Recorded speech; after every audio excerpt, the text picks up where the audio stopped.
민생당 비상대책위원장님께서 기자회견을 낭독했겠습니다. 낭독 후에는 간략한 질의응답 시간을 갖겠습니다. 예, 바쁘신 중에도 이렇게 찾아와 주신 우리 기자 여러분께 진심으로 감사드립니다. 그동안 민생당이 많은 어려움을 겪고 6개월 동안 내부에서 노심초사하면서 새로운 어떤 제기를 위한 그런 노력들을 해왔습니다. 그 내용들을 오늘 좀 발표하는 그런 자리인데 여기 계신 기자 여러분들의 손을 하나씩 붙잡고 도와달라는 말씀을 드리고 싶지만 코로나 때문에 직접 손을 잡지 못하는 점 이해해 주시기 바라겠습니다. 그럼 제가 준비한 기자회견문을 읽도록 하겠습니다. 국민 여러분, 민생당 비상대책위원장 이수봉입니다. 신축년 새해를 맞아 국민 모두의 행복을 위해 더욱 힘차게 싸워나갈 것을 다짐합니다. 오늘은 현 시국과 관련하여 긴 드릴 말씀이 있어 이 자리에 섰습니다. 첫 번째, 지금은 반문 전선이 아니라 반기득권 전선이 필요한 때입니다. 많은 국민들께서 문재인 정권 심판을 이야기하십니다. 저도 동의합니다.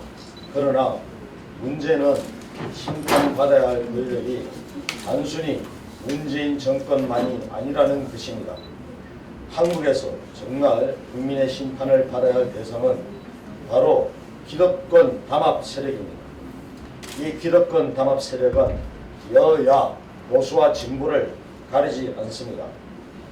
김규왕 작가가 잘 묘사했듯이 두 우파의 격렬한 좌우 대립, 이 기이한 정치쇼가 한국 정치의 본질입니다. 여기에 덧붙여 두 우파의 본질은 바로 기득권 담합입니다. 옵티머스 사건을 통해 드러난 한국 사회 기득권 집단의 민낯은 참담합니다. 우리 민생당은 이 사건이 터졌을 때 토론회와 기자회견을 통해 여러 가지 의혹을 제기했었습니다. 최근 몇몇 정의로운 기자들이 단연간의 탐사보도로 밝혀낸 사실에 의하면 옵티머스의 비리 사설에는 이현재 전 경제부총리, 양호 나라은행장 등 모피아 세력들과 이와 결탁된 검찰과 법원의 고위 관료 그리고 이낙연 대표를 비롯해 윤석열 총장 등 여야를 포함한 권력 실세들이 촘촘하게 얽혀있다는 의혹이 제기되고 있습니다. 저는 국민의 입장에서 분명히 요구합니다. 첫 번째, 윤석열 총장은 옵티머스 사건 축소 기도에 대해 분명히 해명하라. 최근 열린공감 TBS 보도한 바에 따르면 정파진흥원의 수사 의뢰에도 불구하고 서울중앙지검은 옵티머스 대표에 대한 무혐의 처분을 내렸습니다. 이뿐 아니라 해덕 무자본 M&A 사건은 옵티머스가 저지른 여러 범죄 중 하나로 청와대와 조폭까지 얽힌 사건이며 이에 대한 진상이 드러났음에도 불구하고 축소한 정황이 있습니다. 제대로 수사를 했다면 지금의 엄청난 금융 사기 피해는 막을 수 있었습니다. 둘째, 이낙연 대표는 옵티머스와 관련된 의혹을 국민 앞에 소상히 밝히고 국민의 한 사람으로서 조사에 임하라. 먼저 이낙연 대표를 둘러싼 의혹도 분명히 밝혀져야 합니다. 이낙연 대표의 동생이 삼부토건 지난해 10월 대표이사로 임명되는 과정에서 삼부토건 주가는 20배 가까이 폭등하는데 이것이 과연 정상적인지 묻습니다.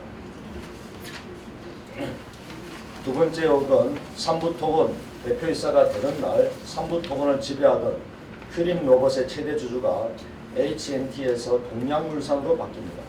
동양물산은 벽상그룹 이세인 김희용 회장 일가의 소유회사로 김 회장은 박정희 전 대통령의 조카 사위입니다. 새벽두 이 대표는 문 대통령과 아무 사전 교감도 없이 박근혜 전 대통령의 사면을 주장했습니다. 이런 특수관계가 그런 사면론과 아무런 상관이 없는 것인지에 대해서도 분명한 해명이 필요합니다. 만일 이런 특수 이해관계라면 이것은 가해자가 스스로 면죄부를 주자는 주장에 불과합니다. 용서는 피해자가 하는 것이지 가해자가 하는 것이 아닙니다. 셋째, 옵티머스의 비자금 저수지로 알려지고 있는 트러스트홀에서 정치자금이 이낙연 선거 사무실로 흘러들어갔다는 정황이 있습니다. 이것에 대해 정확히 해명해 주셔야 합니다. 이런 것들은 언론에서 제기된 의혹들만 추린 것에 불과합니다. 조국 관련한 의혹이 10점 만점에 5점이라면 이낙연 대표를 둘러싼 의혹은 10점 만점이 넘습니다. 그러나 검찰은 침묵하고 있습니다. 도대체 왜 이렇게 어처구니 없는 나라가 되었습니까? 솔직히 드러난 것은 빙산의 일각에 불과하다고 생각합니다. 저는 기득권 동맹 세력들이 국민들의 머리 위에 앉아서 국가 예산을 농단하고 국민들의 노자금을 빨아먹는 것이 지금 한국의 현실이라 생각합니다. 이 기득권 동맹 세력들이 자기들의 치부를 가리기 위해서 진영 논리를 확대 재생산하고 한국 사회를 위선적인 좌우 분열 상태로 몰아가고 있습니다. 한심한 보수 진보 정치권은 진영 논리에 헛소리들만 늘어놓고 있고 우리 사회의 암덩어리에 대해서는 한마디도 하지 않고 있습니다. 둘째, 제3정치 경제론으로 문정권을 심판하자. 시장 경제를 파괴하는 적은 진보 세력도 아니고 노동조합도 아닙니다. 바로 기득권 카르텔입니다. 촛불혁명으로 쟁취한 민주화 자유를 농락하는 것은 보수 세력이 아닙니다. 바로 기득권 동맹 세력입니다. 옵티머스는 단순한 권력형 비리도 아니고 단순한 금융사기도 아닙니다. 바로 한국 경제가 처해 있는 목마지를 잘 보여주는 축소판입니다. 문제는 단순히 이를 여야 가릴 것 없이 권력 실세들이 부패했다는 것에 있지 않습니다. 단순히 부패한 것이라면 썩은 사과를 골라 분리수거하면 됩니다. 문제는 이런 부패 구조가 국가 정책에 화려한 외양을 띠고 구조화되어 가고 있고 500조 이상의 예산이 기득권 동맹의 지부 수단으로 이용되고 있을 뿐 아니라 한국은행을 비롯한 각종 공개기관들이 불로소득을 통한 집단 이익 실현이라는 중요한 암세포로 커지고 있다는 점입니다. 반문재인을 위한 야권 단일화라는 명분으로 국민의힘을 중심으로 보수연합을 추진하는 것이 지금 한국 정치에서 나쁜 선동이라고 제가 규정하는 이유는 바로 이런 구호가 문 정권의 문제를 오히려 은폐하게 만드는 결과를 초래할 뿐 아니라 해결해야 할 근본 과제, 즉 기득권 담합 세력이라는 암세포를 키워주기 때문입니다. 진영 논리를 깨는 것은 진영 논리의 한쪽에 가담하는 것이 아니라 진영 논리를 뛰어넘는 것입니다. 쉽게 말해서 아버지 어머니가 싸우고 있는데 자식이 한쪽 편을 드는 것이 가정의 평화에 도움이 되겠습니까? 다시 말씀드리자면 암 수술해야 할 때 소화제나 실컷 먹이자는 이야기에 불과합니다. 옵티머스 사건에서 드러나고 있듯이 여야 가릴 것 없이 친적패, 구적패들이 서로 합작해서 국민들을 등쳐먹고 있는데 누가 누구를 심판한단 말입니까? 그동안 민생당은 안철수의 탈당으로 많은 시련을 겪었습니다. 혼란스러운 분위기 속에 지난해 5월 완전히 황골 탈퇴시키겠다는 각오로 비상대책위원장을 맡았습니다. 낙선한 국회의원들과 당직자들이 죄인된 심정으로 하나둘 당을 떠나고 남은 사람들조차 내용을 겪으면서 저희 당은 말 그대로 난파선처럼 흔들렸습니다. 그러나 민생당 비대위는 6개월 동안 온 힘을 다해 기득권 담합 세력에 피해를 겪고 있는 국민을 위한 제3정치경제론을 마련해 국민 앞에 다시 서게 되었습니다. 제3정치경제론의 핵심은 한마디로 기득권 담합 세력 타파를 통해 존재의 가치를 구현한다 하는 것입니다. 기만적인 좌우대립을 끝장내고 위선적인 반문 전선을 반기득권 전선으로 전환해서 묻지마 심판이 아니라 올라가는 심판, 시대 정신에 입각한 심판의 장을 열어가겠습니다. 민생당은 40만 당원과 함께 다시 국민의 편에 서서 당당하게 싸우고 승리하겠습니다. 셋째, 이게 마지막 부분입니다. 안철수 후보는 보수 단일화의 길이 아니라 제3지대 단일화에 나서야 한다. 지금 보궐선거를 둘러싼 한국의 정치 현실은 선거악을 구별할 수 없는 막장 드라마가 되어버렸습니다. 보수를 가정한 우파들 그리고 진보의 가면을 쓴 우파들이 벌이는 정치 싸움에 국민들은 없습니다. 진작 끝났어야 할 막장 드라마를 질질 끌고 있는 것은 안타깝게도 안철수 후보입니다. 그동안 새정치에 대한 희망의 상징으로 떠올랐던 안철수 후보는 민생당을 탈당해서 국민의당을 만들었습니다. 문재인 정권 심판을 외치면서 야권 단일 후보를 제안하고 있습니다. 그러나 제3지대 중도개혁의 길을 벗어나 야권 단일화를 추진하는 것은 국민의힘을 중심으로 하는 보수연합의 다른 이름에 지나지 않습니다. 당장 문정권 심판이 중요하다고 해도 그 방법이 잘못되어 있으면 결과는 보나마나입니다. 민생당은 안철수, 유승민 등 창당 주역이 떠나면서 힘들게 제3지대 정치를 개척하고 있습니다. 그러나 창당 주역들은 당을 버렸지만 40만이 넘는 당원들은 아직 당을 지키고 있습니다. 그 이유는 보수냐 진보를 넘어 새로운 제3지대 정치를 해야 한다는 역사적 소임 때문입니다. 문재인 정권을 가장 올바로 심판하는 길은 보수연합을 통해서가 아니라 가치연합을 통한 심판이 되어야 한다고 생각합니다. 저는 민생당 대책위원장으로서 새로운 정치를 갈망하는 모든 정치 세력에 제안드립니다. 제3지대 아직 어렵지만 남아있는 정치 세력들이 있습니다. 우리 민생당도 있고 시대전환도 있고 미래당도 있습니다. 물론 지지율도 미미하고 그대 양당에 비해 턱없이 어려운 조건인 것은 분명합니다.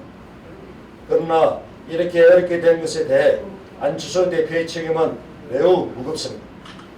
정치를 하면서 사람은 배신할 수 있습니다. 그러나 가치를 배신하면 안 된다고 생각합니다. 안철수 국민의당 대표에게 강력히 촉구합니다. 애초 2012년 대통령 출마해서 밝혔던 초심으로 돌아가야 합니다. 신기득권을 심판하기 위해 구기득권 세력과 손을 잡는다면 설령 성대에 이기더라도 아무것도 할 수 없다는 것을 깨닫게 될 것입니다. 그것은 자신을 망치는데 그치는 것이 아니라 역사에 죄를 짓는 길입니다. 지금 그나마 민주화된 이 세상은 그런 국민들의 피와 눈물로 만들어진 세상입니다.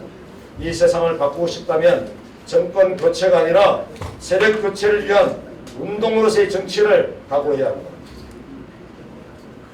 거대 양당을 제외한 모든 정치 세력들과 함께 제3지대 정책 연합과 연합 후보를 만들기 위한 연석회의를 분명히 제안드립니다. 제3지대 연석회의를 통해서 한국 정치에 새로운 희망을 만들어 나갈 것을 정중히 요청드립니다. 감사합니다. 네, 지금부터 질의응답 시간 갖도록 하겠습니다. 첫째 부분에서 국민의 입장에서 분명히 요구합니다. 윤석열, 이낙연 대표에 대해서 언급하셨는데 국민의 입장에서 요구하는 걸 민생당에서 이렇게 추진하고 있는 그런 실질적인 대책이라든가 그런 건 어떤 게 있는지. 네, 지금 옵티머스 사건이 터졌을 때 지난 8월 저희들이 옵티머스 관련 국민 토론회를 열었습니다. 그리고 10월 달에 저희들이 기자회견을 통해서 동행을 촉구를 했습니다. 그때 저희들이 당 차원에서는 금융개혁위원회를 만들고 지금 자체 조사 작업에 진행 중에 있습니다. 그런데 그런 와중에 최근에 아까 말씀드렸던 여민공감TV라고 하는 경향신문의 강진구 기자 중심으로 팩트 확인들이 많이 되고 있더라고요. 그래서 저희들 당 차원에서는 그런 확인된 팩트 사실을 가지고 이 문제에 대해서 정식으로 증거들이 만들어지면 정식으로 이 문제에 대해서 국민들과 함께 문제를 제기하는 국민 운동을 사실 전개할 생각입니다. 그래서 그 부분 과정에서는 지금 1인 시위나 청와대 시위 등을 포함해서 그런 구체적 계획들을 마련 중에 있다는 말씀드리겠습니다. 네, 그러면 인터넷 언론인들 최강기 대표 본부장인데요. 지금 제3지대로를 말씀하시는데 구체적인 그 제한 대상은 어디를 얘기하시는 걸까요? 아시다시피 제3지대가 안철수 생치 이후로 여미원 참패 속에서 굉장히 어려운 처지에 빠져 있습니다. 그래서 그럼에도 불구하고 이 일을 개최하였다는 정당들이 좀 있어서 지금 계속 그런 어떤 테이블을 만들려고 노력을 했고요. 1차적인 대상은 시대전환, 그리고 청년도로 이루어진 미래당, 그리고 기본소득당 등 녹색당 이런 부분들을 1차적으로 대상으로 하고 있습니다. 그분들하고 그 구체적인 얘기가 나온 게 있나요? 지금 개별적으로 그런 부분에 대한 문제식을 논의하고 제기를 한 바는 있고요. 그래서 지금 예를 들어서 이제 일단 정책연합부터 진행해 봅시다 이런 것들은 이제 일부 합의한 것도 있고 그렇습니다. 감사합니다. 옵티머스 사태에 의견들 소가 있던데 일단은 구체적인 뭔가 문제라든가 그런 게 좀 있습니다. 지금 그 부분은 이제 자세하게 이야기 드릴 수는 얻기는 어려운데 저희들이 이제 지금 확인한 바에 의하면 이낙연 대표가 선거 사무실에서 돈을 받은 게 이제 트러스트 올에서 돈이 들어왔지 않습니까? 복사기 문제 이라고 생각하는데 그 트러스트 올이 트러스트 올과 관계된 회사가 삼부토건이지 않습니까? 삼부토건. 근데 그 삼부토건의 대주주가 지금 그 휴먼 로블에서 휴먼 홀디언스로 바뀌고 이제 몇 차례 바뀌었는데 동양물산으로 바뀌었거든요. 그런데 동양물산은 또 1월 7일인가 주식을 다 매각을 해버려서 손을 떼버리는 건데 다른 데로 넘겼는데 그 다른 데를 확인을 해보니까 이것도 지금 페이퍼 컴퍼니로 의심을 받고 있는 상황입니다. 그러니까 트러스트올 그리고 삼부토건 이낙연 대표 이런 고의 속에 삼부토건에 관계된 게 옵티머스의 전임 임직원이 관계되어 있고 그래서 이런 고의로 계속 타고 들어가고 있는데 이게 실체가 이제 그렇게 드러나고 있는 와중에 있습니다. 그래서 그런 부분들이 점점 이제 더 깊이 들어가 보면은 동양물산이라고 하는 것은 아까도 말씀드렸듯이 박정희 처주가 사위이지 않습니까? 그래서 박정희 처주가 사위를 가진 막대한 작은 기업이 삼부토건이 거의 다 많이 가는 삼부토건을 이낙연 씨의 친동생을 배터리 사업으로 주가가 20배 폭등을 하고 또 그 즈음에 매출액이 3천억 정도로 이렇게 늘어났단 말이에요. 그러니까 이거는 이제 정권 거래법으로 보면 약간 의심을 수가 굉장히 많습니다. 내부자 그래서 이런 등등에 대해서 계속 지금 이제 자료를 좀 보고 있고 조사를 하고 있는데 지금 나타난 정황으로 보면 팩터 확인들은 그런 수준으로 되고 있기 때문에 이제 그냥 합리적인 의심을 제기하지 않을 수 있는 것을 말씀드리겠습니다. 예, 질문해. 예, 청와대 주기자 박남기고 맹인석입니다. 지금 이 기자회견을 보면은 4월 7일 보궐선거 관련해서 제3지대 연합 후보를 만들기 위한 연석회의를 제안하셨습니다. 단도직입적으로 여쭙겠습니다. 이번에 서울시장 후보 내실 거는 네, 지난 비대위에서 이승만 비대위에서 서울시장 후보를 내기로 결정을 하고 그 후보는 저희 당에서 전략 공천을 하기로까지는 결정을 했습니다. 네. 그리고 당의 방침은 선거 방침은 방금 제가 말씀드렸듯이 제3지대 연합 후보를 낸다. 네, 방침입니다. 네. 지금 오늘 위원장님께서 발표하신 내용을 보면 국민의당 한철수 대표와 엄격히 선을 긋는 내용이 주를 이루고 있거든요. 그럼에도 불구하고 국민들의 시선은 한철수 대표와의 연대가 언제 이루어질 것인가 이러한 궁금증을 그러한 예단을 많이 가지고 있는 게 사실입니다. 안철수 국민의당 대표와 관련해서 위원장님 갖고 계신 견해나 아니면 당의 지금 입장을 간략히 설명해 주십시오. 제가 말씀드렸지만 안철수 후보는 민생당을 탈당을 했습니다. 손학규 대표를 만나서 딱 한 번 자리에 내려와라 고 이야기를 하고 탈당을 했습니다. 그렇게 되지 않으니까 그래서 민생당의 사심한 당원들은 여기에 대해서 대단히 한편으로는 분노하고 있습니다. 상당 지역으로서 당에 남아서 손학규 대표가 문제가 있다고 하면 안에서 싸워서 어떻게 하든지 정리해내고 한 역할을 해야 되는데 탈당을 해버리니까 남아있는 당원들은 굉장히 좌절감을 그리고 배신감을 갖고 있는 것이죠. 그런 속에서 지금 제3지대가 위축되고 그 탈당으로 인해서 또 축소되고 또 어려운 시대에 빠진 것도 사실입니다. 여기에 대한 분노 이런 것도 있는 거죠. 그런데 지금 야권 단일화를 또 이야기하고 있습니다. 그런데 그 야권 단일화는 사실상 보수연합을 이야기하는 것입니다. 제3지대에 대한 고려가 있는 것은 아니라고 저는 생각합니다. 그런 점에서 정확하게 비판하는 겁니다.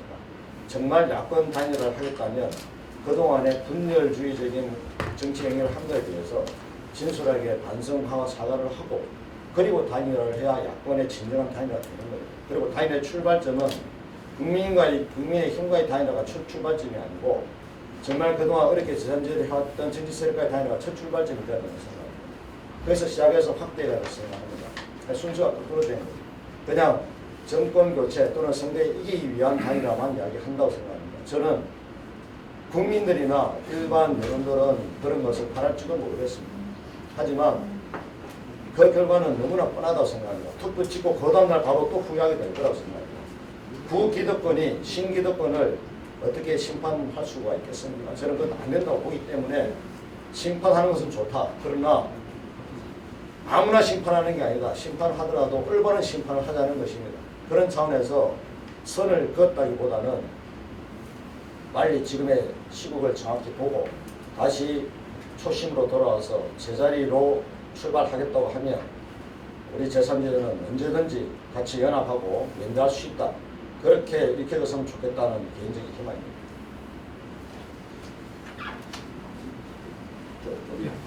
한 번만 더 받도록 하겠습니다. 지금 여기 백한수 유지영 기자인데 지금 첨부하신 자료에 보면 열린공감TV에서 제공한 자료를 주셨는데 그거는 민생당에서 옵티머스랑 여타 사안에 대해서 열린공감TV랑 왜 입장과 공통으로 이제 입장을 하시는 게 맞는 건지 그게 좀 궁금합니다.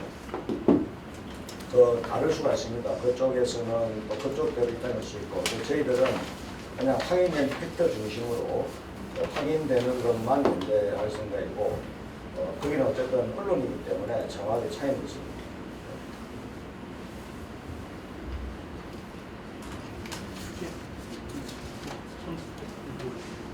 예, 더 이상 질문 없으십니까?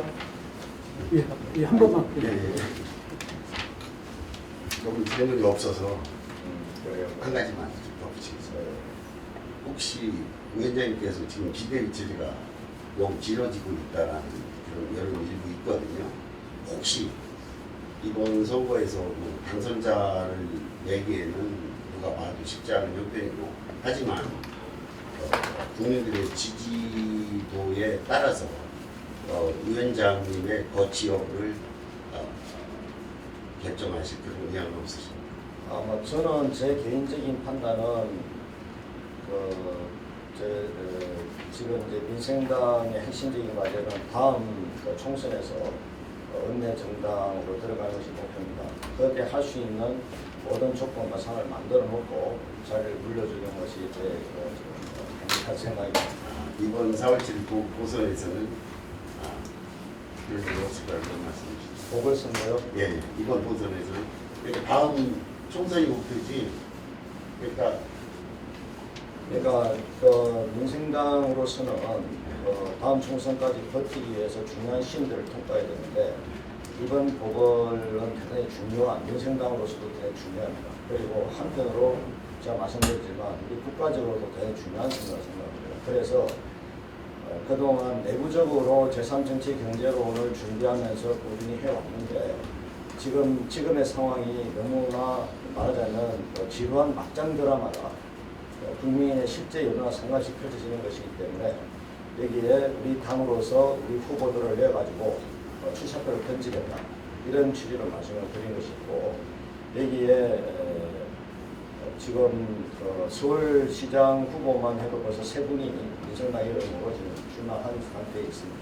그래서 그런 분들과 함께 충분히 논의를 해서 가장 좀 성과를 낼 수 있는 그런 후보를 내고, 그리고 후보들이 제3지대 연합 후보까지도 만들어내서 정말 의미 있는 그런 싸움을 할 수 있도록 그렇게 준비하고 있다는 말씀드리겠습니다. 하나만 네. 논외의 질문인데요. 이거 보석 끝나면 전당대회 예, 바로 할 생각. 네, 알겠습니다. 예. 시간이 좀 흘렀습니다. 이상으로 지금부터 시간을 마치도록 하겠습니다.